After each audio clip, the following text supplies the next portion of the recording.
A true friend doesn't run away when someone fails, they run to the person. Your friends don't need you as much when everything is going great. They're seeing dreams come to pass, success, celebrate with them. That's exciting. But when they really need you is when things aren't so great. They've made some mistakes. Life has thrown them a curve. The medical report wasn't good. When their faith is low, that's when you can make the biggest difference. They need some borrowed faith. They need you to believe for them while they can't believe. They need you to speak victory while they're too discouraged. If you want to kill a big dream, tell it to a small-minded person. I told everybody at 10 years old I was going to be on TV. And I had a little problem when I said that. I had a severe stuttering problem. I could not talk outside of my house. I went to school, church, anywhere. I locked up. I couldn't go to the store. I just stuttered profusely, man. It was a horrible experience. So when I wrote on that paper, the assignment was write on a piece of paper what you want to be when you grow up. I'm 10. I wrote, I want to be on TV. That was that faith, the belief in things that you cannot see. I ain't see no way I could be on TV, but I wrote it down. I didn't know no better. I'm 10. I wrote it down. Teacher called me to the front of the class. I thought I'm going to get me a gold star because she had everybody stand and read their paper and their name. She called me to the front. I'm thinking, I'm going up here to get a gold star. I ain't never had one before. This must be, my answer must have been really good. I can't tell you how wrong I was. That lady didn't call me up there to give me no gold star. She called me up there to humiliate me. And when I got up there, that lady lit into me. She said, why would you write something like this on your paper? First of all, why you called me up there? You know I can't talk. You already know I can't talk. And she just said, why would you write something like this on your paper? And I'm standing out. I'm trying to get it out. She said, who in this school ever been on TV? Who in your family ever been on TV? Who in this neighborhood ever been on TV?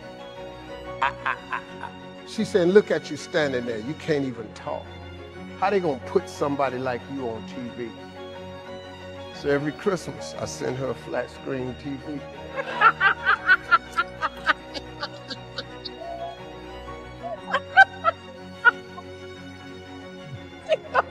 Because I don't want her to miss me. I want her to see what God had done for me. Your words become your reality. You are where you are today, in part because of what you've been saying about yourself. Words are like seeds. When you speak something out, you give life to what you're saying. If you continue to say it, eventually that can become a reality. Whether you realize it or not, you are prophesying your future.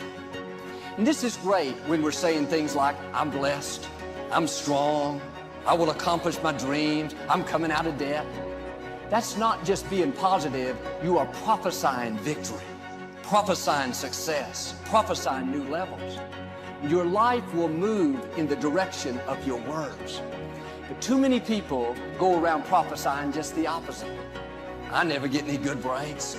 I'll never get back in shape. Business is slow. I'll probably get laid off. Flu season is here. I always get it. They don't realize they are prophesying defeat. It's just like they're calling in bad breaks, mediocrity, lack. You can't talk defeat and expect to have victory. You can't talk lack, not enough, can't afford it, never get ahead, and expect to have abundance. If you have a poor mouth, you're going to have a poor life. If you don't like what you're seeing, start sowing some different seeds. You can't do this. It's impossible. It's never gonna happen. Just give up. Just settle. It's not meant. Accept the fear. You're not the one. They just better. You're too weak. No one wants to hear you. Try something else. No one likes you. Just follow. Do like everybody else. Do it the easy way. Accept being wrong. Quit dreaming. What are you doing? Why do you have to be so damn different? We all have this negative self-talk that goes in our head. Guess what? There's enough people that are telling us we can't do it, that we're not good enough. Why do we want to tell ourselves that? We know for a fact that thoughts influence actions. We saw it there with the video Sheldon, Dr. Levy showed, right? We know that our thoughts influence actions. Why do we want to say that negative self-talk to ourselves? We need to get our own self-affirmations. Muhammad Ali, what was his self-affirmation? I am the greatest. Who else is going to tell you? There need to be quiet moments in your bedroom, quiet moments when you're brushing your teeth, that we need to reaffirm, I am the captain of my ship and the master of my fate. That is my affirmation. If I don't believe it, no one else will. How do you build self-confidence? Get away from the people who will tear you down. There's enough of that. Muhammad Ali, I am the greatest. There is no one better than me.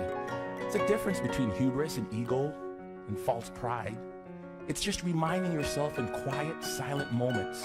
I put it down on a list. It's right beside my mirror, right? About all the things that make me who I am. Because I make enough mistakes, and the newspapers will recognize it, and people around me will recognize it, and they'll tear me down. And pretty soon I'll begin to believe it. Stop the self-talk, the negative self-talk. If you'll watch, you'll see some athletes, they'll have a little bandage or a little brand around them. Lance Armstrong's a perfect one. What's his self-affirmation? Live Strong isn't a brand. It was to remind him of who he was. Live strong. Then it came a brand. He would move that from one arm to the next arm when doubt and fear came into his mind. Live strong. Put it on there. Let's go. We'll all have it. Replace it. I believe passionately that we can shift the negative voices and stories that are going on in our minds into positive ones. How do you do that? Well, there's three main questions. The first question is it the truth? Is whatever I'm sharing with someone or what you're hearing from someone else that's giving you feedback about your life true? You know 100% that it's true. First question. Second question. Is it necessary? Is what I'm saying to myself in my head, is it necessary in the exact moment in what I'm doing with my life right then? And the third question is, does it improve upon the silence? Somewhere deep inside, you know what kind of person you were designed to be. If you want to produce great acorns, think like an oak, not like an acorn. Think like the person you intend to become. So let me ask a question. What kind of seed is in you? Figure out who you are, don't apologize for who you are, and then become even greater than you naturally are at what you are. If I could give you one thing to take from this, it is, no one will believe in you unless you do. Listen to the words of that video. Here's to the crazy ones, the misfits, the rebels, the troublemakers, the round pegs in the square holes. We're supposed to be different, folks. And when people look at us, believe in yourself. So many of us choose our path out of fear disguised as practicality. What we really want seems impossibly out of reach and ridiculous to expect, so we never dare to ask the universe for it. My father could have been a great comedian, but he didn't believe that that was possible for him. And so he made a conservative choice. Instead, he got a safe job as an accountant. And when I was 12 years old, he was let go from that safe job. And our family had to do whatever we could to survive. I learned many great lessons from my father, not the least of which was that you can fail at what you don't want. So you might as well take a chance on doing what you love. When you grow up, you tend to get told that the world is the way that it is. And that your life is to live your life inside the world and try not to get in too much trouble and maybe get an education and get a job and make some money and have a family. But life can be a lot broader than that when you realize one simple thing. And that is that everything around us that we call life was made up by people that are no smarter than you. Find out what it is you want and go after it as if your life depends on it. Why? Because it does. But what do we say? But there'll always be tomorrow. Oh, no. There's no guarantees you're going to show up tomorrow.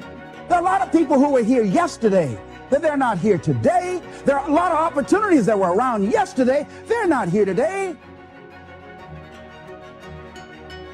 Right? There's no guarantees in life.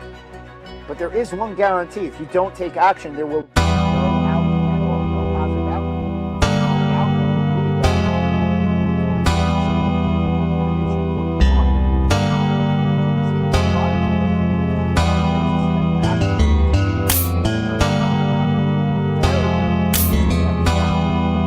will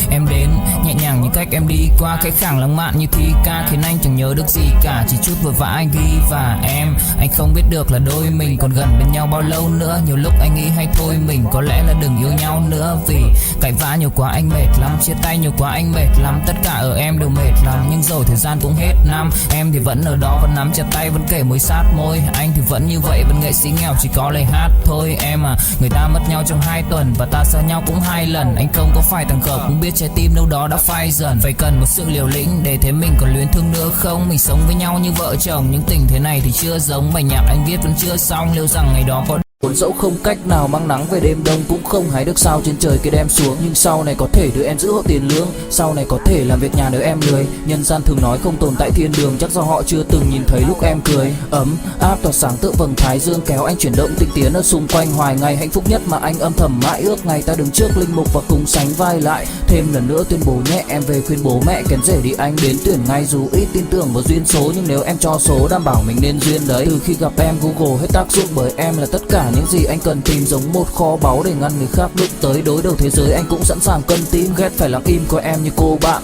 Nỗi nhớ đong đầy bao giờ mới khô cạn, khoảnh khắc bên nhau thời gian như ngừng trôi, vì em sở hữu sự hấp dẫn vô hạn. Yêu đơn phương cảm giác khó đọc tên, mọi thứ mù mịt giống như đứng trước bão. Mãi hy vọng chờ đợi ngóng trông đến ngày nụ hôn đó sẽ một lần được trao. Hương thơm ngọt ngào vương trên mái tóc em, gây nghiện cực mạnh anh ngày đêm ước ao. Quỳnh là loài hoa đẹp nhất trong bóng đêm, cuộc đời này u tối đang cần em bước vào.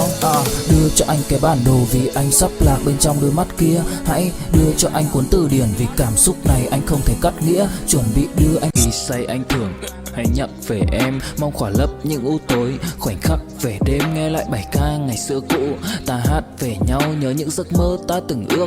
To tát về sau và đó là khi mà anh dần lụy là không làm chủ chính mình. Thấy không gian trở nên tồi tệ, mọi thứ bao phủ chính mình. Em đâu còn như điều anh mơ, anh cũng tự nhủ chính mình. Nhưng mà thôi em, nào ai giỏi mà đủ tính tình, chẳng thể vươn tới được cảnh cao dù anh có nhã ý trèo. Trong cơn say mọi thứ cuồng quay anh trở thành gã chí phèo. Yêu chân thành là không thay lòng dù em có như thị nở. Ý anh là em như cô Tấm nhìn em như thị nở. Đêm vắng nàng ngón tay xám vàng vì đốt cả bao thuốc lá. Căn phòng chung khi xưa nồng ấm bây giờ sao bút giá. Một thói xấu mà anh đã quen khi em không ở bên lâu. Anh thường ngồi trong một góc tối nhậu suốt cả đêm thâu. Em mang con tim anh đi đâu, khiến anh mù quáng vẫn cố sáng mỗi khi đau. Em mang con tim anh đi đâu, điều gì trong váng để xứng đáng ướt mi nhau.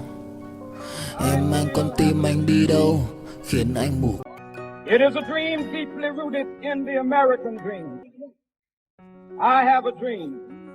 Find out the reasons that you do what you do. Find out the reasons that will make you strong, that will make you walk by faith and not by sight.